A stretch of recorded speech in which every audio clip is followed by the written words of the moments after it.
என்னடா கார்த்திகிட்ட நான் கூப்பிட்டேன்னு சொன்னியா இல்லையா? என்ன ஆளை காணா? இல்லைம்மா இப்போதானே சொல்லிட்டு வந்தேன். இதை வரேன்னு தான் சொன்னாங்க. சாதனை குளிச்சுக்கிட்டு இருக்கா போல, 2 பேரும் வரேன்னு சொன்னாங்க. சரி சரி, இன்னும் காணுமேன்னு தான் கேட்டேன். இந்த கிழவி எதுக்கு இப்போ 2 பேரையும் கூப்பிடுது? என்ன பேச போகுது? அப்படி டெய்லியும் தான் பேசுகிறாங்க, சொல்லிக்கிட்டு தான் இருக்காங்க ஏதாச்சும். இப்போ புதுசாக கூப்பிட்டு வச்சு பேசுதே, என்னவா இருக்கும்? கண்டிப்பாக ஏதாச்சும் ஒரு விஷயமா தான் இருக்கும்.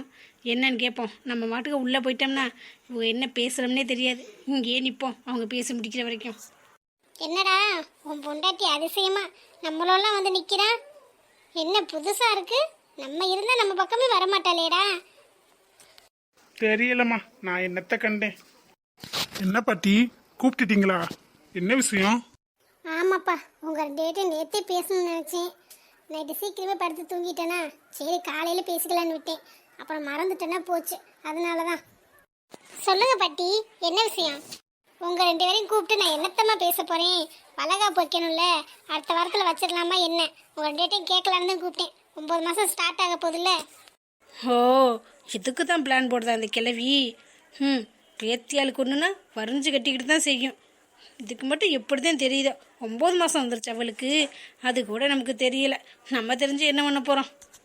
சரிங்க பாட்டி, நீங்க சொன்ன எல்லாம் கரெக்டா தான் இருக்கும். உங்களுக்கு தெரியாதா என்னன்னு? ஏம்மா 9 மாதம் ஸ்டார்டிங்லேயே வைக்கணுமா?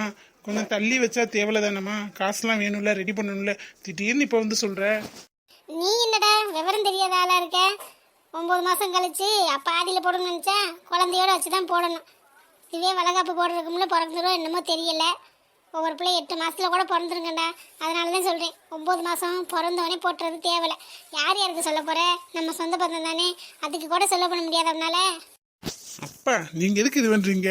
பாட்டி சொல்கிறதும் கரெக்டு தானே, எல்லாம் பாட்டிக்கு தெரியும், அவங்களுக்கு தெரியாததா? அதுக்கு தாம்மா உங்க 2 பேரையும் கூப்பிட்டேன். அடுத்த வாரத்துல பண்ணிடலாம்ல. அது கூட ஹாஸ்பிட்டல்லாம் போறதுன்னா போய் செக் பண்ணிட்டு வந்துருங்க. சரிங்க பாட்டி, ஹாஸ்பிட்டல் நாளைக்கு கூட தான் போகணும். ரத்தம் கம்மியா இருக்குன்னு சொன்னாங்க. என்ன பண்றதுன்னு தெரியல. என்ன பண்றதுன்னு தெரியலையா? நல்ல சத்தானதை சாப்பிடணும், கீரை சாப்பிடணும். முருங்கைக்கீரைனா உங்களுக்கு இறங்காது. ஒரு வாரம் சூப் வச்சு தரேன், டெய்லி காலைல இருந்துச்சுன்னு குடி. அதுக்கப்புறம் உனக்கு ரத்தம் எப்படி ஊறுதுன்னு பாரு. ஏங்கத்த, என்கிட்ட ஒரு வார்த்தை கூட கேட்கல. எல்லாமே நீங்களே முடிவு பண்ணி அவங்கள மட்டும்தான் கேட்குறீங்க. ஏன் என்கிட்ட ஒரு வார்த்தை கூட கேட்க மாட்டீங்களா? நான் என்ன 3வது மனுஷியா? நானும் இந்த வீட்டு ஆளு தானே. அதுவும் நீங்கள் பேசும்போது கூடவே தான் இருக்கேன். என்னை ஒரு வார்த்தை பண்ணிக்கலாமா மருமகளே அப்படின்னு கேட்டால் என்ன குறைஞ்சா போயிடுவீங்க? யாரு? என்னோட மருமகனா? என்னோட மருமகளை கேட்கறது என்னத்தாது? உலக அதிசயமா இருக்கே. உனக்கு தான் இந்த வீட்டில் உள்ளவங்களை பற்றியே கவலை இல்லை, யாரை பற்றியும் கவலை இல்லை. உனக்கு பிடிச்ச மாதிரி இருக்க. உனக்கு என்ன, அந்த மித்ரான்னு ஒருத்தி வருவாளே, அரையும் குறமா போட்டுக்கிட்டு, அவளை தான் உனக்கு பிடிக்கும். அவள் என்ன சொல்கிறாளோ அதை தானே தான் நீ செய்வேன். இப்போ நான் சொல்கிறத கேட்டு அவகிட்ட போய் சொல்லுவேன். அவள் ஏதாச்சும் ஒரு ஐடியா கொடுப்பா, அதை பண்ணலான்னு தானே பார்க்குற. மருமகளே, இது என்கிட்டலாம் நடக்காது. உன்கிட்ட கேட்கணுன்னு எனக்கு ஒன்றும் அவசியம் இல்லை. நீ நல்ல முறையாக இருந்து உன் மருமகளை நல்லா பார்த்துருந்து எல்லாமே பண்ணியிருந்தா நான் ஏன் இதில் தலையிட போகிறேன்? எல்லாமே நீ பார்த்து பண்ண வேண்டியது. அவளுக்கு எத்தனை மாதம் கூட உனக்கெல்லாம் தெரியாது. நீ எதுக்கு மருமகளை பேசுகிற? இந்த கிழவிக்கு இருந்தாலும் சரியான திமிருதே.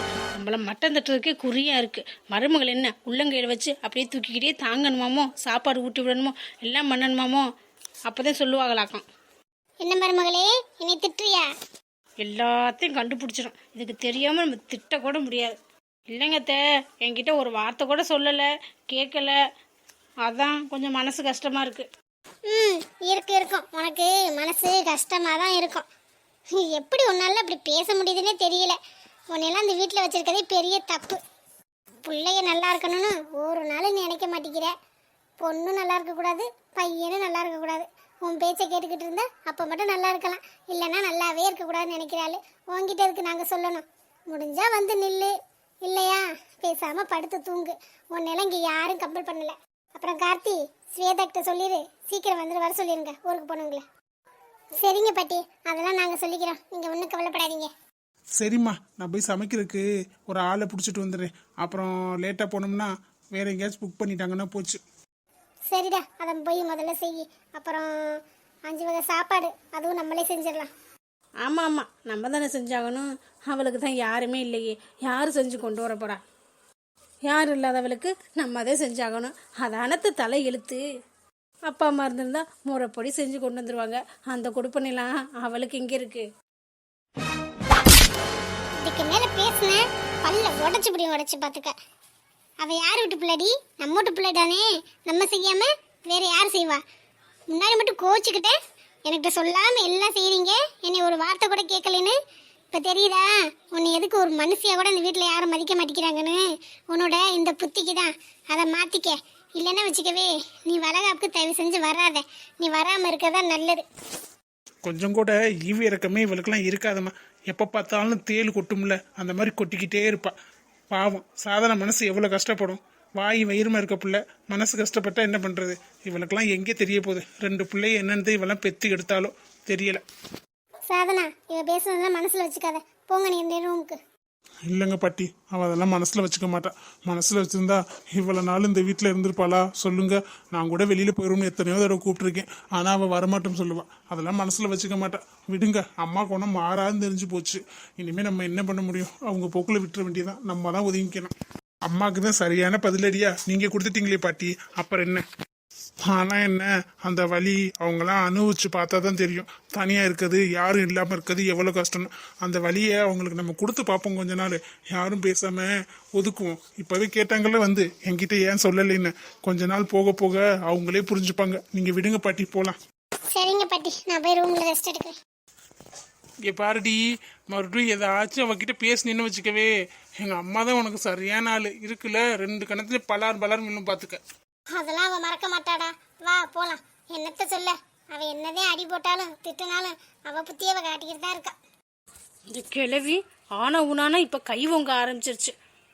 எல்லாரும் ஒரே மாதிரி சேர்ந்துட்டாங்கல்ல. நான் ஒரு ஆள் தனியாக நிற்கிறேன், என்னை கேட்க ஆள் இல்லை. அதனால அசால்ட்டாக கை ஓங்குது. பார்க்குறேன், எத்தனை நாளைக்குன்னு பார்க்குறேன். முதல்ல இதை போய் மித்ரா கிட்ட சொல்லணும். அவகிட்ட சொன்னாதான் ஏதாச்சும் ஒரு ஐடியா சொல்லுவா. ஹலோ மேடம், இங்கே என்ன பண்ணுறீங்க? அதுவும் தனியாக நின்றுக்கிட்டு ஏதோ யோசனையில் இருக்கீங்க. நான் இருக்கேன் தனியா, நீ வந்து என்னடி தனியாக யோசிச்சுட்டு இருக்க? ராகுல், என்ன ராகுல் இது? எல்லாரும் பாப்பாங்களா?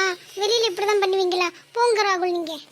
அடியே, என்னடி இப்படி 10 அடி தள்ளி போய் நிற்கிற?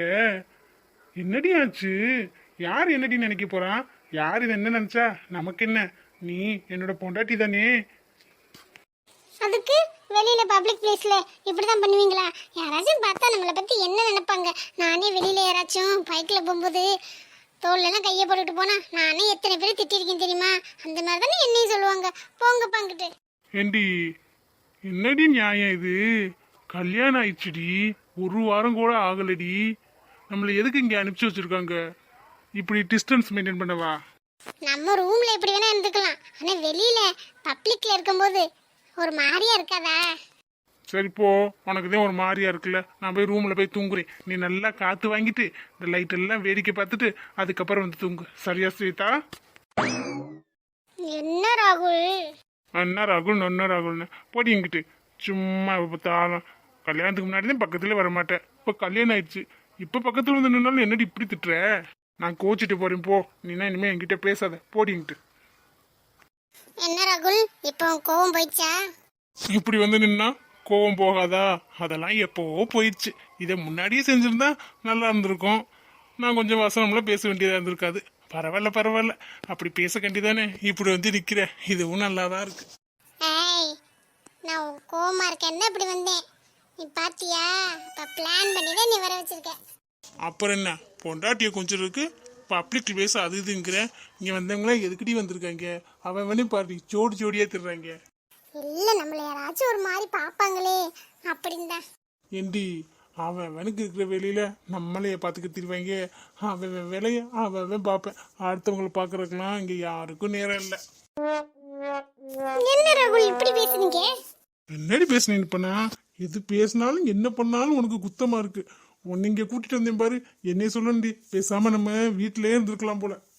இருந்திருக்க வேண்டியதானே, அப்புறம் எதுக்கு வந்தீங்க? என் பொண்டாட்டியோட ஜாலியா நல்லா ஊர் சுத்திட்டு இருக்கலான்னு வந்தேன். இங்கே வந்து பார்த்தா தானே தெரியுது, நீ சுத்த வேஸ்ட். நீ லாய்க்கே பட மாட்டேன். வேற யாராச்சும் தான் பார்க்கணும் போல. பாப்பீங்க பாருங்க பாப்போம். நீ விட்டா தானே நான் போய் அடுத்து ரெடி பண்ண முடியும். நீ இப்படி டைட்டா பிடிச்சிக்கிட்டே இருந்தீங்கன்னா, ஆமா இப்ப மட்டும் யாரும் பார்க்கலையா? பார்த்தா பார்த்துட்டு போறாங்க. எனக்கு ஒன்றும் பிரச்சனை இல்லையே. என் புருஷனை நான் கட்டி பிடிச்சிருக்கேன். யார் பார்த்தா எனக்கு என்ன? ம், பாடுறா தைரியம் வந்துருச்சு போல மேடம்க்கு. அதெல்லாம் அப்படித்தான், அப்பப்போ வரும் போகும். சரி வாங்க ரூமுக்கு போலாமா? நானே கேட்கணும் தான் இருந்தேன். நல்ல வேலை நீ என்ன கேட்டுட்ட. வா போலாம். இதுனா உடனே கூப்பிட்டு வந்துடுவீங்களே. இனிமே என்னடி, நீ சொல்றதானே நீ கேட்கணும். பொண்டாட்டி சொல்றதானே புருஷன் கேட்கணும். அதானடி உலக நியதி. அதை தானே நானும் செஞ்சுக்கிட்டு இருக்கேன். சரிங்க ராகுல், பசி வேற எடுக்குது. ஒரு வாரம் சாப்பிட்டு போயிடலாமா? எனக்கு தான் பசிக்குது. எங்க நீ சொன்னாதே வரமாட்டேங்கிறியே. ஏய் பாத்தியா? டேய், நான் சாப்பிட போலாம் தாண்டி கூப்பிட்டேன். நீ பாட்டுக்க வேற எதையும் நினச்சிக்காத. வா போலாம். ம், நீ என்ன சொன்னேன்னு எனக்கு தெரியும். வாங்க. ஹலோ, நீங்க தானே மீரா? ஆமாம், நான் தான். நீங்கள் யார்? உங்களை இதுக்கு முன்னாடி பார்த்ததே இல்லையே. என்ன எதுக்கு பார்க்க வந்திருக்கீங்க? இல்லைங்க, உங்க அம்மா தான் வர சொன்னாங்க. உங்ககிட்ட புக்கு வாங்கலான்னு வந்தேன். நீங்க படிச்சாதான் நானும் படிச்சுக்கிட்டு இருக்கேன். புக்கு உங்ககிட்ட இருக்குன்னு சொன்னாங்க. அதனால தான் வந்தேன். நான் பக்கத்துல தான் குடி வந்திருக்கேன். இப்போ கொஞ்ச நாள் தான் ஆகுது. அதான் உங்ககிட்ட புக்கை வாங்கிட்டு போலான்னு வந்தேன். வாமா கவிதா, வந்துட்டியா? ஆமாங்க ஆண்டி, இப்பதான் வந்தேன். உங்ககிட்ட கேட்டுக்கிட்டு இருந்தேன். மீரா, இந்த பொண்ணு பக்கத்துல இல்லாம வந்து குடி வந்திருக்கு. உன் கோர்ஸ் தான் படிக்குது. புக்கு வாங்க கூட காசு இல்லை போல. பழசை வச்சு தான் படிக்குது. உங்கள்கிட்ட புக்கு இருக்குல்ல, அப்படியே தானே புதுசாக தானே வச்சுருக்க. குடுமா. சரிம்மா, கப்போரில் தானே இருக்குது. நீனே எடுத்து கொடுத்துருக்க வேண்டியதானே. இதெல்லாம் என்கிட்ட கேட்டணுமா? நீங்கள் அம்மா கிட்ட வாங்கிட்டு போங்க. ரொம்ப தேங்க்ஸுங்க. நான் அப்புறமா வரேன், எடுத்து வைங்க. ஏன் இதுக்கு முன்னாடி எங்கே படிச்சீங்க? திடீர்னு இங்கே வந்துட்டீங்க. எந்த காலேஜில் ஜாயின் பண்ணியிருக்கீங்க? இல்லைங்க, நான் கரஸில் தான் படிச்சுக்கிட்டு இருக்கேன். வேலை பார்த்துட்டு இருக்கேன். அப்படியே கரஸில் வச்சு தான் படிச்சுக்கிட்டு இருக்கேன். காலேஜ்லாம் போகல. முன்னாடி பக்கத்தில் தான் இருந்தேன் வேறு இடத்துல. இப்போ இங்கே கொஞ்சம் வேலை இருக்குது. அதனால இந்த ஏரியாவுக்கு மாறி வந்துட்டேன். ஓ அப்படியா? அப்போ சரிங்க. ஏதாச்சும் ஹெல்ப் வேணும்னா என்கிட்ட கேளுங்க, கண்டிப்பாக நான் செய்கிறேன். உங்கள் வீட்டில் அம்மா அப்பாலாம்? இல்லைங்க, யாரும் இல்லை. என்னங்க சொல்கிறீங்க? நீங்கள் மட்டும் தனியாக இருக்கீங்க? ஆமாங்க, அம்மாவை எடுத்து வைக்க சொல்லுங்க, நான் கிளம்புறேன். ஏண்டி, அந்த பொண்ணுக்கிட்ட அதெல்லாம் கேட்காதடி. பாவம், அந்த பொண்ணு கதையை கேட்டால் அப்படித்தான் இருக்கு. ஏம்மா, என்னாச்சு? காலேஜ் படிக்கும்போது எவனையும் லவ் பண்ணியிருக்கும் போல. நல்லா பணக்கார கொஞ்சம் வசதியான பையன் தான் போல. இவங்க வீட்டில் ஒன்றும் இல்லைன்னு தெரிஞ்சு கல்யாணம் பண்ணிக்கிட்டு வேணான்னு விரட்டி விட்டுட்டானா. இப்போ அவங்க வீட்லையும் ஏற்றுக்கல, அந்த பையன் வீட்லையும் ஏற்றுக்கல. பாவம் தனியாக கிடந்து அலமோதுது. அதான் இப்போ படிச்சுக்கிட்டு இருக்கான் வேலை பார்த்துக்கிட்டே. படிக்கும்போது கல்யாணம் பண்ணால் இதையும் கொடுமை. அழகை பார்த்து லவ் பண்ணுறாங்க, அப்புறம் காசுல தெரிஞ்சோன்னே விரட்டி விட்டுறாங்க. என்ன கொடுமை. என்னம்மா சொல்கிறேன்? அழகை பார்த்து லவ் பண்ணிவிட்டு அப்புறம் காசுலேன்னு விரட்டி விடுறாங்களா? இந்த மாதிரிலாம் இன்னம்மா இருக்காங்க. ஜெய், நினைக்கவே அருவருப்பாக இருக்குது. பொண்ணுங்க உண்மையாக இருந்தால் பையங்க ஏமாத்துறது, பசங்க உண்மையாக இருந்தால் பொண்ணுங்க ஏமாத்துறது. இது எங்கேயும் நடக்கிறது தானே. சரிம்மா, நீ பார்த்து போயிட்டு வா. அப்புறம் சொன்னதை ஞாபகம் வச்சுக்க. என்னம்மா, என்னோட சிவா இப்படி இருப்பார்னு எதுவும் உனக்கு தோணுதோ? என்னோட சிவாவை பற்றி தெரியும். அவர் ரொம்ப நல்ல தங்கமானவர். அதனால் அதை பற்றிலாம் நீ ஒன்றும் கவலைப்படாத. நான் என் முடிவை எப்போவோ சொல்லிட்டேன். யாருக்கு தெரியும் மீரா? சின்ன வயசில் பார்த்தது. அதுக்கப்புறம் எப்படின்னு உனக்கு தெரியாதுல்ல. இப்போ கொஞ்ச நாளாக தானே பழகுற, அதனால பார்த்தே பேசு. அம்மா, என்னோட சிவாலாம் அப்படி இல்லைம்மா. அவரை பற்றி எனக்கு தெரியாதா?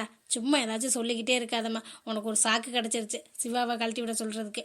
அதுக்கு தானே பிளான் பண்ணிக்கிட்டு இருக்க. நீ வேற சும்மா இரு. என்னமோ என் மனசில் பட்டுச்சுடி, அதை தான் சொன்னேன். சரி போ, நீ சொல்கிற கேட்க மாட்டேன். போ போ. ஒரு பொண்ணுக்கு அப்படி நடந்தால் எல்லாருக்கும் அப்படியே நடக்குமாம்மா. சிவாக்கு என்னை பற்றி நல்லா தெரியும். A to Z தெரியும். எல்லாமே தெரிஞ்சும் அவர் என்னை லவ் பண்ணுறாரு. அவர் போய் என்கிட்ட காசு பணம் இல்லைன்னு எதுவும் சொல்லுவாரா என்ன? அதை விட நீ எனக்கு தான் சேர்த்து வச்சிருக்கீல்ல, அப்புறம் என்ன? சேர்த்து வச்சிருக்கேன்னா அந்த சிவாவை கல்யாணம் பண்ணா ஒத்த பைசா தர மாட்டேன். அதையும் அந்த பையன்கிட்ட சொல்லிடு. சரிம்மா, நான் சொல்லிடுறேன். ₹1 கூட வாங்காமல் சிவா என்னை கல்யாணம் பண்ணிப்பார். வேணா நீ பார்க்குறியா? பெட்டு வச்சுக்கலாமா? அதுக்கப்புறம் என்னோட சிவா பற்றி நீ புரிஞ்சுப்ப. நீ புரிஞ்சுக்க தானே போகிற பார். அதுக்கப்புறம் வாங்க மாப்பிள்ள அப்படின்னு அவரை வாயால் கூப்பிடுவேன். அதை நான் பார்க்க தான் போகிறேன். அப்படியா மீரா? அப்படின்னா தான் அம்மாவுக்கு ரொம்ப சந்தோஷம்தான். நீ போய் சொல்லிப்பார். அவனை பார்த்தா எனக்கு என்னமோ சரியில்லாத மாதிரி தான் தோணுது. எப்படியும் ஒதுங்கிடுவேன். ஒதுங்கலைனாலும் ஒதுங்க வச்சிருவோம்.